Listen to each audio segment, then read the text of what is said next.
Hey guys, thanks for joining our live. We're going to get started in a minute. Can you guys hear us out there? How's our volume?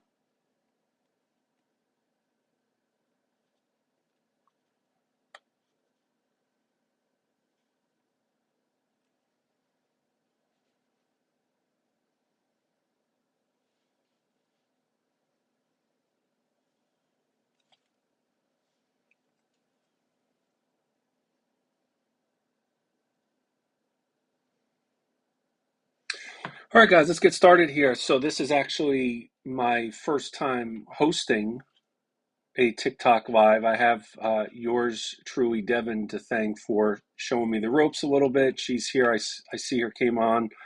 We've got some others, Stefania, Courtney, Justin. These are the last three individuals, Stefania, Courtney, and Justin. They actually have given testimonials of their time in MAGA, why they left, the bravery that they showed in walking away from MAGA. Someone's asking about the hat. This is it's not a Make America Great Again hat. It's an I Left MAGA hat. So some people have said do a blue and white. I decided to keep it red because I think we need to reclaim red hats back from the president. I hate saying that, the president, but he is the president, and that's what we've got here. I got another one that says leaving MAGA also. So Courtney, Justin, and Stefania, they offer testimonials. You can find them at our site at leavingmaga.org. We've got all our media there. We've got our social media. We've got a YouTube channel that's continuing to grow. We've got a contact form there. Make sure that you are getting our updates. Make sure you're getting all of our media, all of our events. We do not charge for content. We also produce MeidasTouch network videos. We're a contributor there, I should say. Not that we're producing, but we are a contributor there.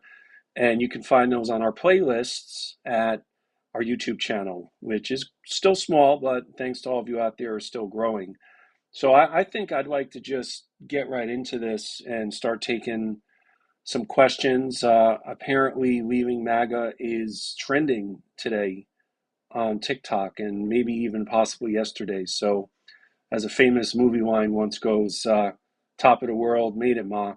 Not what I was expecting, but this entire odyssey of being in MAGA and then leaving has been a completely unlikely and accidental odyssey and journey for me also.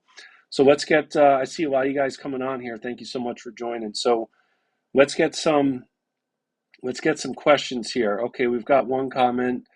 If enough leave, we may have a chance. Yes, there are going to be others who leave. And look, folks out there, there's nothing special or unique about myself. My value that I bring is experiential, but I and all the others I mentioned, Stefania, Courtney, Justin, there may be some others who are watching here who've offered testimonials with leaving MAGA. They're all special people. I don't consider myself as such, but if we were able to leave, then it's living proof. It's possible that others can leave as well. So this is not in the abstract. It's not theoretical. It's actual reality where people have decided that there was, in some cases, one lie too many. In my case, it was a combination. It was one lie too many, and it was also one unnecessary death too many between January 6th, between the way Trump handled COVID, between the election lies, between the Republican Party calling the insurrection legitimate political discourse. And then for me, the final straw was the Uvalde school shooting, May 24th, 2022. And on that day, on the day of the Uvalde school shooting, I had an appointment that I had made a few days earlier. So if you can visualize this, I'm driving white knuckled I've got my hand on the steering wheel, white knuckled, and my other hand is on my front passenger seat holding my AR-15.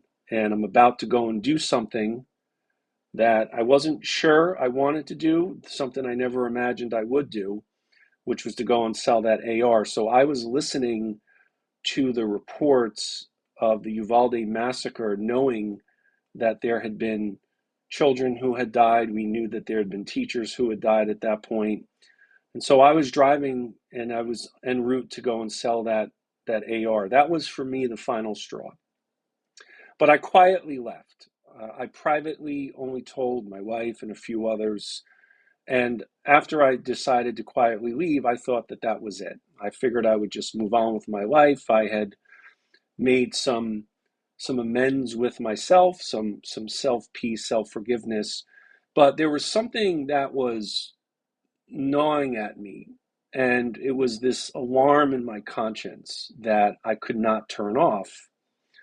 And what it was is I was so unapologetically public in my support for MAGA and Trump, including my own governor, Ron DeSantis, because I'm here in Florida. I was so unapologetically public in that support. I decided that I need to be public in my renunciation of MAGA. And so it was on August 30th, 2022, I wrote a mea culpa. And in that mea culpa, I acknowledged my error. I said that I was sorry for supporting MAGA, even though I did it for what I thought were the right reasons. And I published it. And if you can visualize this, I had my hand on the publish button. It was all edited, ready to go. And I remember there were these competing emotions. First was this feeling of exhilaration. But there was also a fear about this because there was a permanence to writing this. I knew that once I published it, that was it. I was officially out. So I did it on August 30th, 2022. And the God's honest truth, everyone, is that I actually never believed that anyone would care. I didn't write it because I was trying to elicit any kind of sympathy or pity or any kind of fading praise. I just did it because I needed to cathartically find that closure. But the moment that I published it, I was inundated with messages. You know, Rich, can you talk to my mother? Can you talk to my father? Can you talk to my brother, my best man, my maiden of honor? I was completely naive and oblivious to all of this. I didn't realize at the time just how many relationships had been torn asunder by this MAGA movement. And MAGA is a community. And for those who are watching, I see Devin's there. I see Stefania. Someone asked if you can buy me a beer. Yeah, sure. But I'm a beer snob. Just want you to know, Luke D out there. I'm a beer snob. I only drink dark beer. Don't do the light stuff. But thank you for offering. Uh, MAGA is a community, and I mention this because I know that it's very, very popular and common to say, well, MAGA is a cult. MAGA is a cult. I understand why people would say that. If anyone's not been in the MAGA community, you can look at the devotion to Trump, you can look at all that loyalty and think, oh my God, this is a cult. But I would caution everyone against saying that. And the reason that I would ask you to really resist the temptation and refrain is because saying that about those in MAGA, that they're cultists, it's making my job harder. And all of us here at Leaving MAGA, we want to extract people out, and saying that they're cultists, it's going to make them double, triple, and quadruple down on their support for Trump. It's going to strengthen that already strong tie and bond that they feel with the president. Now, was it at times cult-like for me? The answer is yes. I never took an hour off from my activism. And I was not someone who just did this as a hobby. I was a volunteer. I wrote part of the call script. I made for the campaign. One of the sections I wrote of the call script was about let's make history and elect Donald Trump president. That's what I said in 2016. That's what I actually contributed to the call script. I made phone calls. I was a phone banker when after 2016 and when Trump was inaugurated. I was a MAGA pundit. I wrote for MAGA friendly media. I had bylines in places like Fox News and Real Clear Politics and places like American Thinker, American Greatness. I wrote dozens of articles for a site called WND, WorldNet Daily. And that site was founded by the person who originated the Obama birther conspiracy. And I knew that. So for all of you who are hearing this, I can understand, I can feel right now through your comments, understandably and exasperatingly wondering how in the world can anyone support this? Now, I want to say something that for many of you might disagree with this point, and I respect that.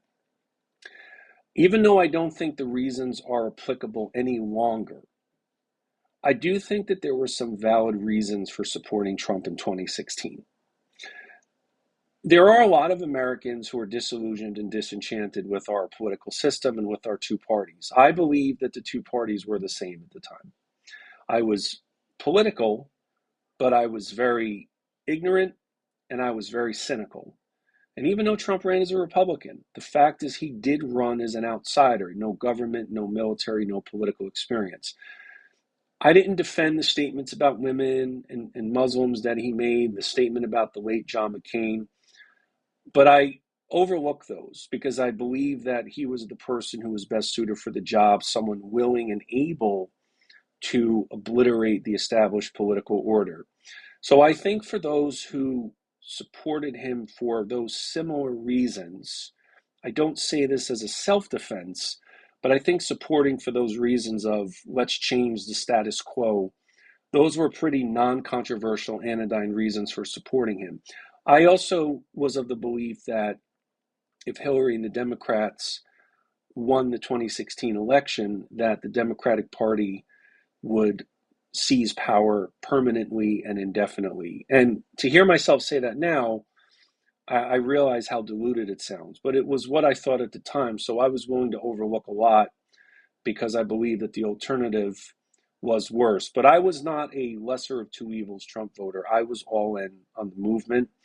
And what it did is it created, and I gravitated to a community. And in that community, I found vindication and I found validation and respect and appreciation. And the fact is that we as a Homo sapiens species, we don't just want to have a communal existence. We need it. We yearn for it. It's hardwired and inherent in our species. So I think that even though I am not a registered member of any party, I am registered to vote. I think the Democratic Party, they've got their own issues. Not that I like to give a lot of political commentary because our work is focused on storytelling and empowering people to leave MAGA, tell their stories, and we want to find reconciliation with friends and family. And then for some who are on here now, Stefania is one as an example. She's taken more of an active leadership role. And I really appreciate that. So the success that Leaving MAGA has had in our first year, which was last year, I don't take any credit for that. That is a testament to our team. That's a testament to all those who have offered and told their story intrepidly about why they left. And doing that, it does invite attacks. It does invite the impugning of one's integrity. And I know that for those who have told their stories, they've endured that a little bit. And yet, even though that they haven't stopped and they're not going to stop. And it just means so much. We're humbled, and I'm humbled and honored that people have decided to associate with this organization. In our first year, I had a vignette that appeared at the DNC. You can find that at our media page at leavingmaga.org. I've had numerous articles that have been published in a variety of places, New Republic, Salon, working on more media right now. Our social media grew thanks to all of you. We've been doing actively contributing to MeidasTouch Network. Those videos are going to pick up. So there is so much that we're doing, and I guess it's good news, bad news. But the good news is that Leaving MAGA has actually never been busier. And I think that we are going to become even busier. And the reason is because I think there are a lot of Trump and MAGA voters who actually didn't know what they were voting for. I know the commentary out there is, well, F around, find out, all of these individuals, these voters should have known what they're voting for. But you have to think about where they're getting their information and the silo of news and opinion that they are consuming on a daily basis. They are not reading the New York Times or the Washington Post or the Atlantic. They're consuming the Foxes and the Breitbarts and the gateway pundits and the Tucker Carlsons and the Alex Joneses of America. Those are their information sources, those individuals and those media companies. So in reality, they didn't really understand that what they were voting for. And that is not because they lack intelligence or that they lack good character. And I see some comments coming in. I don't think it's necessarily even that they are poorly educated. I know that was a famous line from the president, but they are listening to lies and inaccurate mythologies every single day. So when it comes to the tariffs or when it comes to all of this gutting of the federal government, it's going to affect so many of those who are Trump and MAGA voters that I do believe that many of them, doubts are going to commence. And they're going to start to have a little bit of remorse, and they're going to start to have a little bit of regret for their support. Now, that's the good news. The additional good news is that they have a destination to come to, and that's Leaving MAGA. That's our organization.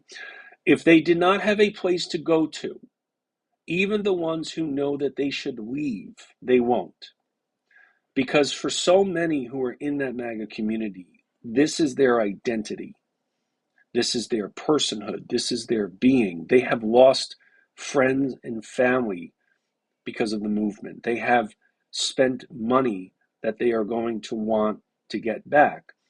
So I really want to encourage all of you out there and implore you to please resist the temptation, not just of saying cult and cultist, but also to refrain from saying, I told you so. Because just like with cultists, I told you so is going to further harden and cement their support. We want people to those in MAGA, we want them to know that they've got an exit ramp, that they have an off ramp with our organization.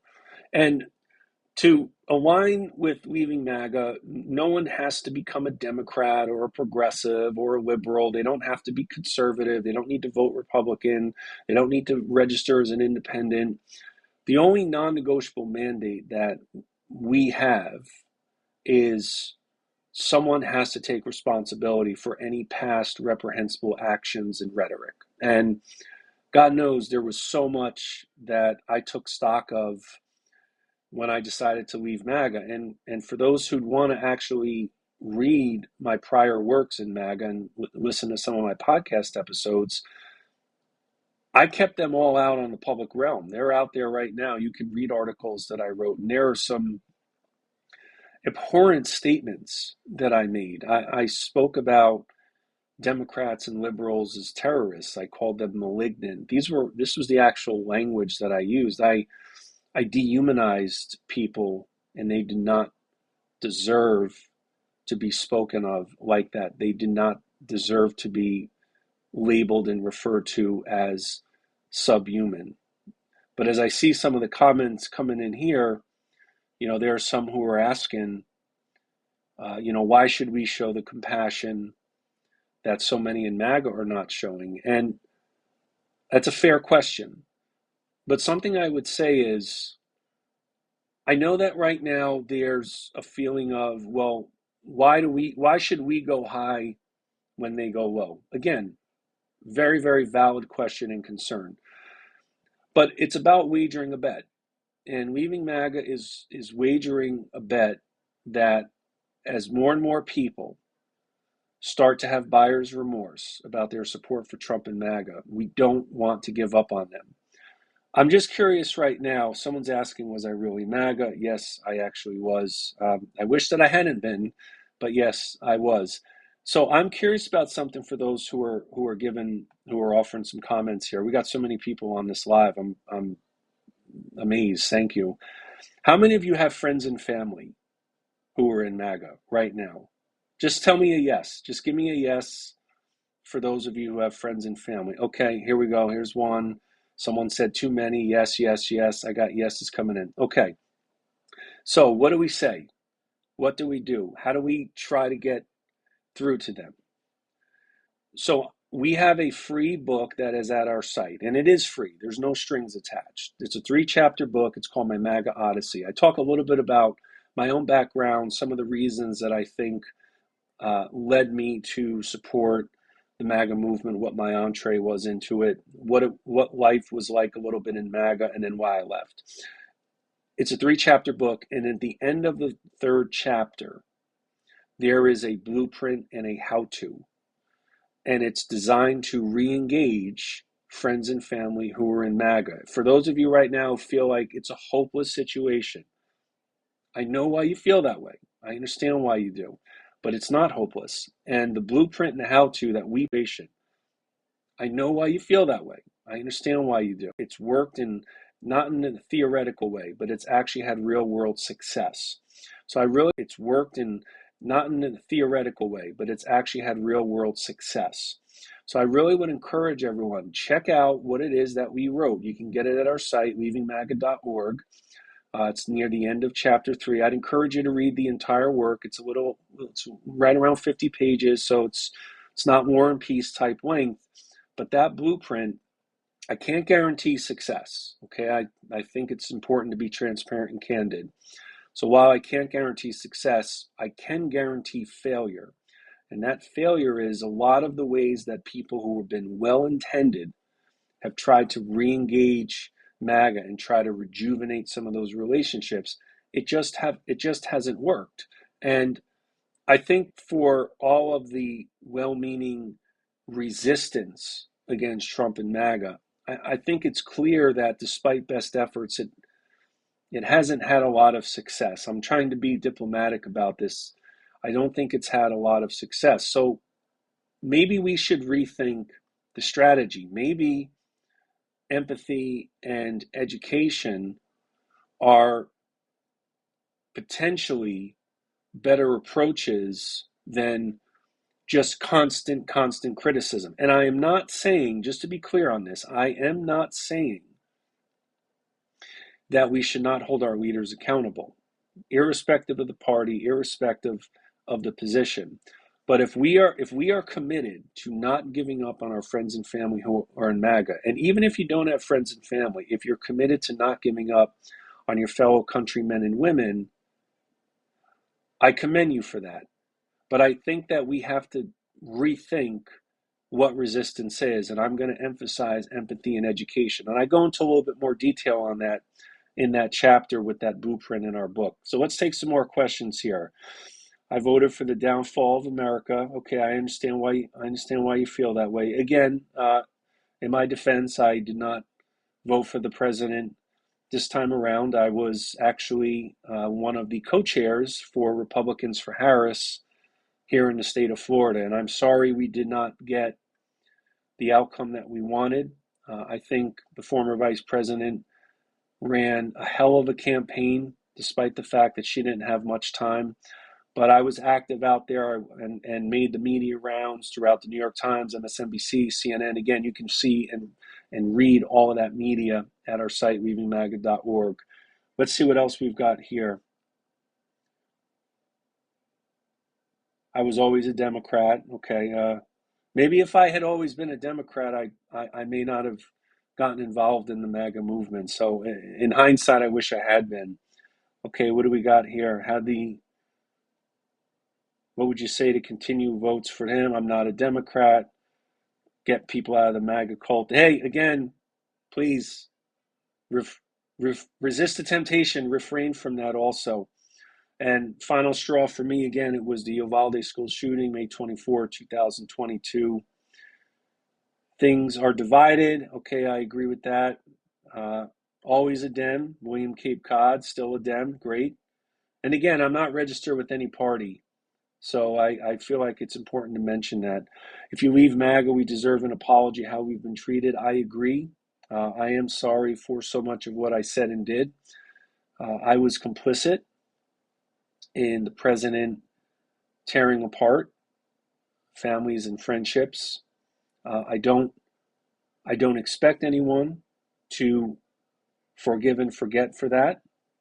If you would want to not forgive me, that's okay. I respect and understand that. But I would ask you to at least take some time and read the testimonials of those who have left, which are at our site, leavingmaga.org. And I think what you will find, not to by issue is you will find that the stories are more complex and nuanced than I think a lot of people give credence to. I know that again, it's easy to say, people supported MAGA because of racism and misogyny and homophobia and xenophobia. I am not disagreeing and differing with anyone who says that about some of them. Yes, it's true. Some in the MAGA community are that way, and I don't presume to think that everybody in the community can be empowered to leave. There is some percentage who would never leave no matter what. Trump could, in fact, shoot someone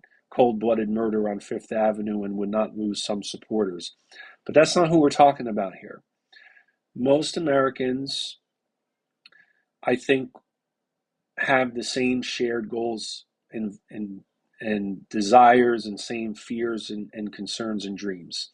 I also will say something else, which again, I realize for many of you out there, you might disagree with this point, that most MAGA Americans deep down, I do believe, are good people. When I was in the community, yes, there was a lot said that was indefensible and unjustifiable. However, there was camaraderie. We broke bread, we congregated, we attended birthday parties, family celebrations. We talked on a daily basis. So I am not going to presume naively to think that all people in the MAGA community are good people, but I do believe that most of them deep down are. And I think that what's happened is they have had their fears about change exploited, and they have been manipulated, and they have been led astray. Something that I can tell you about being in the MAGA community is that virtually everything that people hear is a lie. And I think that mis and disinformation was one of the primary reasons why Kamala lost. Okay, because I see some people asking about my work on the election that just happened here, that just passed. Mis and disinformation was one of the, I believe, two primary reasons why Kamala lost. I think the other reason, which I just wrote about at Salon, it was a week ago it came out. It's actually still it's the site's most popular article, which again, I'm humbled and shocked by that. Make sure you get in touch with us so that way you can get on our updates and make sure you get that story. The second reason after mis and disinformation is because of a misunderstanding of capitalism. MAGA Americans supported Trump because they think that he will fix economic problems and anxieties in their lives. And what they're going to discover is that Trump is not going to fix anything. The only fixing that he will do is going to be for the gazillionaires who joined him on that day on election day. And I'm not in any way making light of economic anxieties. For many of us who are watching this right now, we feel financial stress. Okay, we feel that, and lots of people who are in the MAGA community, they feel it also. But the ones who are going to be most harmed by Trump actions and policies overwhelmingly are his supporters. So if we just let them realize that, I know that it belies the urgency that we feel, but we do need to be patient. I don't have a problem with people feeling the consequences of their actions. But again, I would ask you to please reconsider saying "I told you so" if that's something that you're thinking right now. And again, I understand why you're thinking it. Let me see what else we've got here. Oh, instead of bashing, we should be teaching others. Love it. What do I think about the January 6th pardons? I actually did a video with MeidasTouch about that. Again, you can see it at our playlists at our YouTube channel. That channel is called My Leaving MAGA Odyssey. I did an entire video about the January 6th pardons. They were, I think, and I'm trying to think of an adjective a little harsher, but I do believe that they were disgraceful. They are antithetical and anathema to democracy. So check out that video. I go into a little bit more detail. Let's see what we got here. Happy you saw the light. Thank you. I want MAGA to work to fix it. Yes, I agree. Responsibility must be taken after they decide to leave. One cannot actually truly leave without taking accountability for their past actions and rhetoric. Let's see what else we've got here. Must take action, but how? Make sure you get our blueprint and our how-to. That way you can talk to the MAGA friends and family in your lives. And again, I can't guarantee success, but I think that for those of you who employ the strategies, you'll start to see that you can at least redevelop success. But I think that for those of you who employ the strategies, you'll start to see that you can at least redevelop. Think about what the values were of some of your friends and family before MAGA. I hear more often than not that they were good people, loving people, but something happened. And trying to get to the bottom of that something happened is crucial. And I don't proclaim to think that I, in leaving MAGA, solely have the answer. But I don't believe that most people who are in MAGA who seemingly changed overnight, I don't think that their values were racism and homophobia and misogyny. I think, amongst others, I think that they were exploited and manipulated. I'm not defending it, but it's very, very easy to fall prey to a lot of the MAGA mythologies. When I was in the community, those mythologies kept me in perpetual states of desperation and panic and despair and hopelessness. And to use a fancy philosophical term, there was a nihilism about the MAGA mythologies, and there still is. One exhibit of evidence that I will offer to you is that when I was in MAGA, anyone who was not with us was against us. And if you were 99.9% with us, 99.99%, you were 0% with us. It was 100 or it was zero. And it wasn't just Democrats and liberals and progressives we considered against us. Anyone who was an anti-Trump Republican or conservative. We considered them in many cases even more traitorous than Democrats. And these are individuals like a Liz Cheney, someone like Adam Kinzinger. And I've gotten to know Adam over the last many, many months. And I commend him for the courage in speaking out also and enduring all the slings and arrows of opposing Trump and MAGA. So if you weren't with us, you were completely against us. And if you were against us, our philosophy was that we're going to crush and conquer you before you crush and conquer us. Let's see what else we've got here. What happens after FAFO? We come together. Yes, I agree with that. Let's come together. What else we've got here? Not like being a Nixon Republican. I wasn't alive during Nixon, but I agree with that. Rich, we're shocked at what you said. Let's see what else. Thank you for this. I'm a Dem here to listen. Okay, appreciate you listening. That's the first step.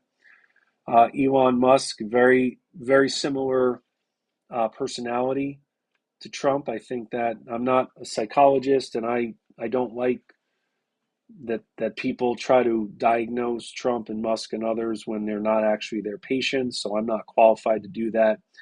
But to me, Trump and Musk are very similar individuals. Musk found a community with MAGA. So even the world's wealthiest person, irrespective of all the money, despite all the money, he's still seeking a community, and he found one with MAGA. Let's see what it says here. I'll be homeless. I'm part of the reason. I'm sorry that you feel that way. Let's see what else we've got here. Dem here to listen. Again, got a lot of listeners here. FAFO. It's too late now. That's one that I saw pop up a little bit here. I would respectfully argue against that. I don't think it's ever too late to leave MAGA. Even for someone who may have voted for him a few months ago. I don't think it's too late.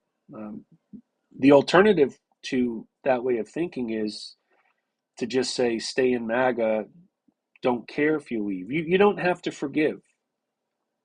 Okay, I would encourage you to think about if you've got it within you to forgive. And again, you don't need to forgive me, but think about that there are going to be others. And some of those others who are going to leave are going to be your friends and family. Oh, here we go.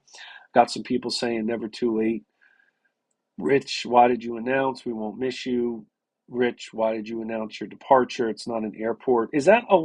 I get that a lot about the airport. Is that a line from a movie that I am missing? Because I get the airport all the time. It makes logical sense, but I'm just wondering if there's a film or something in popular culture that I'm unaware of. I'm not the worst, but I'm not the most hip when it comes to popular culture. Let's see what else we've got here.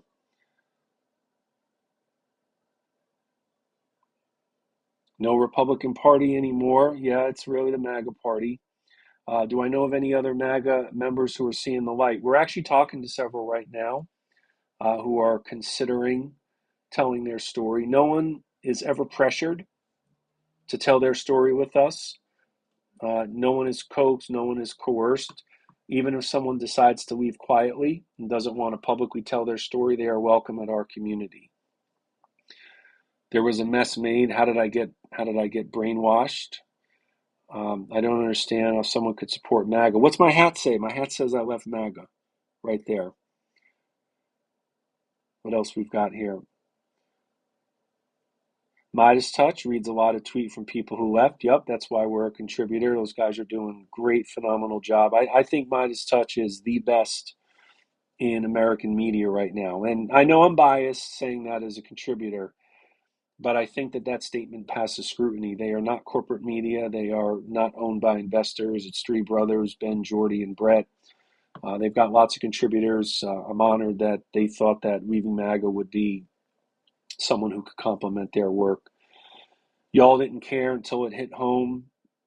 That's true to some extent, actually. And I think, and I don't defend that action on my part. It is true that while the events of January 6th and the election lies and Uvalde, even though they didn't affect me directly, I did come to understand that the Republican Party, which is now MAGA, deems acceptable avoidable death, suffering, and trauma. Whether we're talking about COVID, January 6th, firearm violence, they've deemed acceptable unnecessary deaths and suffering. And something else that the Republican Party has deemed acceptable is the defense and justification of politically motivated violence. When I started to have my doubts, it was summer of 2021, and my governor, Ron DeSantis, seemingly overnight, he started talking about Fauciism, and he had anti-vaxxers at his press conference, and it confused me. It shocked me. It was like I ran face first into a brick wall.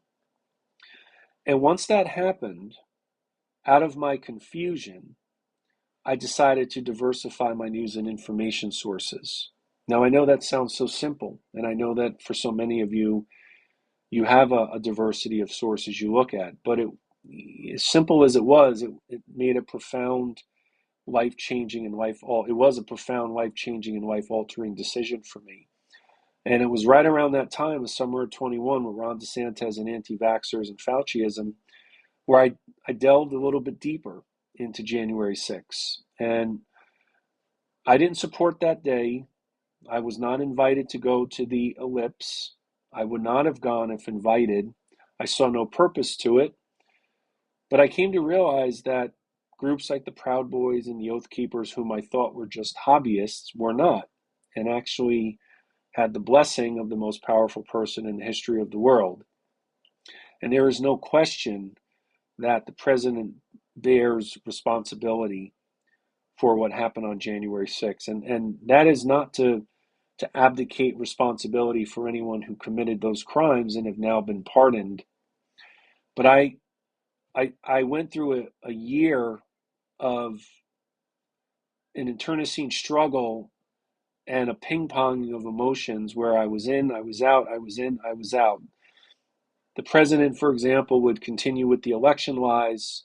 I would become increasingly aggravated by it and frustrated. I knew that he was leading astray his voters. And I would say, I'm not sure I could support this anymore. But then I would look at a photo that I had of an event at Mar-a-Lago that I had attended. Or there'd be another mass shooting and the same rhetoric from the Republican Party about Second Amendment and hardening doors and school security and armed teachers. And increasingly more and more, I moved toward not being able to support this any longer. But then I would watch some footage of a Trump event that I attended where I publicly spoke.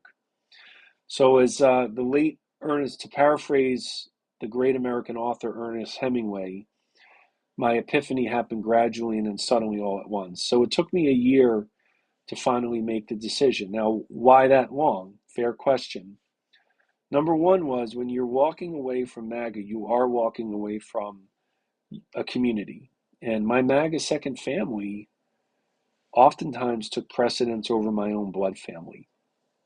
I'm embarrassed to admit it, but it is the truth. Forget about taking a day off. I never took an hour off. I was a nationalist political warrior and soldier in an existential battle against all enemies, domestic and foreign. And I actually believe that Trump's victory was a second kind of founding of America. Again, I know that sounds delusional, but it was what I thought at the time, and my beliefs, everything I wrote, they were sincerely held. So the first reason was leaving a community. The second reason that I liberatingly but painfully realized is that pretty much everything I had believed was wrong. And it wasn't just one or two beliefs. It wasn't just 1 or 2 years of accumulated beliefs. It was years of beliefs. And I had to have a personal reckoning. And in that reckoning, my conscience kept telling me, Rich, this is not really who you are. You're not a person who finds acceptable, avoidable deaths and suffering. You're not a person who thinks that politically motivated violence is okay. But it wasn't as if I started having doubts and I said, okay, that's it, I'm out. For me, MAGA was part of my identity. I lost friends and gained new ones because of my political rhetoric and my activism. And after I decided to leave, I actually reached out to some of my friends whom I didn't pick up the phone and call them in MAGA and say, dear so-and-so, I know we've known each other for many, many years. I can't speak to you anymore because you're a blue voter. I didn't do that, but I reached out to friends and some of whom were very important, influential people in my life. And I said to them, I'm sorry that I thought about you that way. And all of them accepted my apology. I didn't demand that they accept it. I told each and every one of them, if you don't accept my apology, I'll respect that. I hope you will, but I'll respect if you don't. All of them did accept my apology. And in fact, one in particular from my days in college, who gave me second and third and fourth chances I didn't deserve, said to me, Rich, didn't agree with what you said and did, but I always knew you'd come back. So that means a lot. Now, why do I tell you that story? Because that could be you. Think about your friends and family. I ask you, please, as despaired as you might feel and as despondent as you might feel right now, don't give up on them. So, guys, we're going to wrap up here in a minute, but I would like to, everyone deserves another chance. Give them grace. Love it. Thank you so much. As we wrap up here, let's get a couple more questions before we close out. Hey, give me some comments here. Has this been helpful? Yes or no? Give me a yes or no. Has this been helpful a little bit?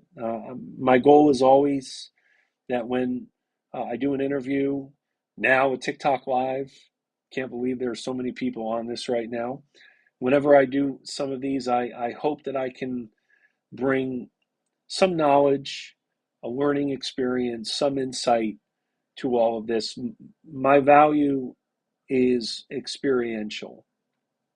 And as part of my experience, I try to give as encompassing a picture as possible of what is something of a complicated life being in MAGA and then leaving. So I hope that this has proven to be some valuable time spent for you. Do I think I was in a cult? It was cult-like for me, yes, but I don't believe that MAGA is a cult. Again, I realize that for many, I understand why they might think that, but I do not believe that MAGA was or is a cult. A former member, change hat color. Hey, I want to, you know what? It says here, I left MAGA. I want us to reclaim red hats. I want us to reclaim those back. No one should own a red hat. That's MAGA is a witchcraft spell. I wouldn't quite put it that way, but it's no doubt that a lot of the MAGA mythologies can quickly influence people. Where can we watch my interviews? Thank you so much. Make sure you get on our media and updates at leavingmaga.org at our contact page. Also at our YouTube channel, there is, as part of our playlist, we call it Leaving MAGA Media. So you can see our interviews there as well. Be sure to subscribe. Again, we don't have a lot of subscribers yet at our YouTube channel, but little by little, we are growing, and we have never been more active with our organization, so much that we've got going on right here. What media does MAGA listen to? Good question. I think there's a handful of those whom they listen to the most. I would say it's in no particular order: your Foxes, your Breitbarts, Alex Jones, Tucker Carlson, Charlie Kirk, Dan Bongino. These are individuals MAGA spends a lot of time listening to. There are some others as well. There's the Ben Shapiro's and the Candace Owenses, but I'm not sure I would say that they're quite as influential as a Tucker Carlson or Sean Hannity, for example, but they definitely do have some influence with those who are in MAGA. Red hats are great if you're Kansas City Chiefs. Well, I'm from New York, so I don't have any stake in the Super Bowl, but yes, the Chiefs are going to win. They're going to make history and three-peat, first team ever to do that in the Super Bowl era. Newsmax, someone just said Newsmax. Yes, thank you. That's true. Newsmax is very, very influential within the MAGA community.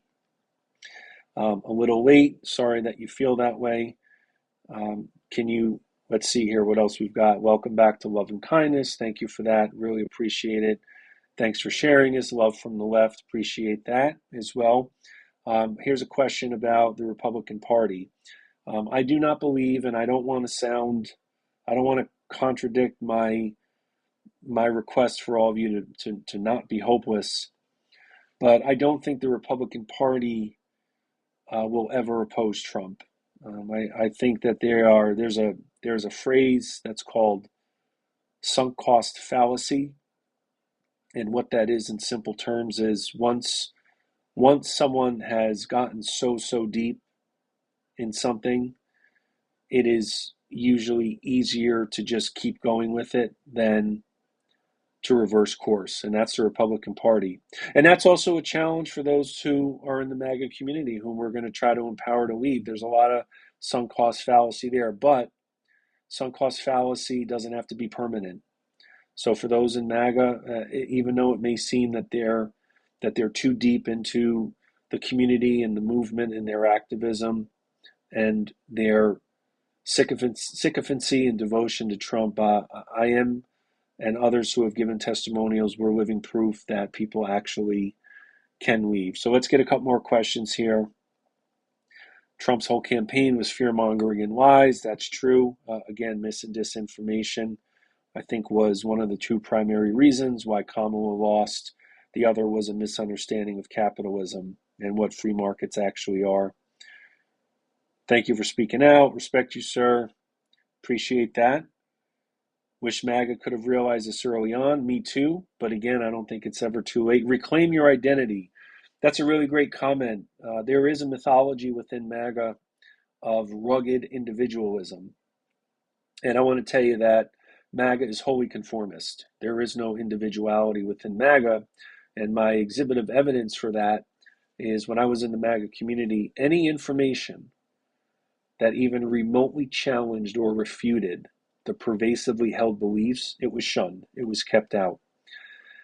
Now, in addition to that, anyone who publicly within the MAGA community were to criticize Trump publicly, they were exiled. It was the equivalent to a MAGA auto da fe. You were considered a heretic and an apostate, and you were essentially kicked out of the group. That's why for the vast majority who are in the MAGA community, they do not speak out publicly against Trump because they will then become persona non grata if they do that. So I never did that. I did criticize Trump privately. I censured him a few times privately. Charlottesville was one time, COVID management, or I should say mismanagement, was another. But publicly, I never spoke out against him. Everything you shared is cult-like behaviors. Yes, I would agree it's cult-like, but it's not a cult. I think that I think there is, we can differentiate cult-like between cult. I don't believe that MAGA is a cult. I left MAGA. Yep, that's on the hat right there. We've got some badges. Thank you so much for that. And I see a couple others here who have left MAGA who were on. Okay, guys, look, how is this? How is this live? You guys want me to do this again? Let's get a yes or no here. Hopefully no one is feeling, hopefully, oh, okay, we got some others who are saying it here. Love it. Yes, please. Hey, make sure you get to our TikTok account, follow, just like at YouTube, I'm doing TikTok more and more, adding more videos there. So I appreciate all of the views that we're getting. I think leaving MAGA is still trending on here on TikTok. So make sure you connect again, and also make sure you connect at our site, leavingmaga.org. Contact us, get our media, our social media. Make sure you get all of our updates. We usually send out a few newsletters every single week. I want you guys hearing from us. That way, you're kept abreast of of all that we got going on. So until next time, I just want to thank everyone for being on here. Hope you have a great and blessed rest of your Sunday. And to sign off, I'm Rich, and I left MAGA. Thanks, everybody. Appreciate you tuning in.